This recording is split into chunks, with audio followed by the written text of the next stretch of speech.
तमाम देखने और सुनने वालों को अस्सलाम वालेकुम। वो किसी शायर ने क्या खूब कहा था, याद माजी अजाब है यारब, छीन ले मुझसे मेरा हाफजा। हम गुजर जाने वाले कल और आने वाले कल की कशमकश में हम अक्सर अपना आज भी खो बैठते हैं। चाहिए तो हमें ये था कि हम गुजर जाने वाले कल को अलविदा और आने वाले कल को खुश आमदीद कहते हैं। वो जो गुजर जाने वाला कल होता है वो एक याद होता है।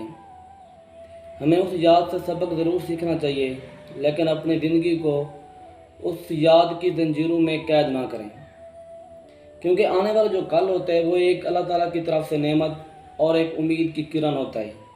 क्योंकि ख़त्म होने वाली कहानी कोई ना कोई एक नए सबक की शुरुआत कर जाती है, कुछ ना कुछ हमें सिखा जाती है।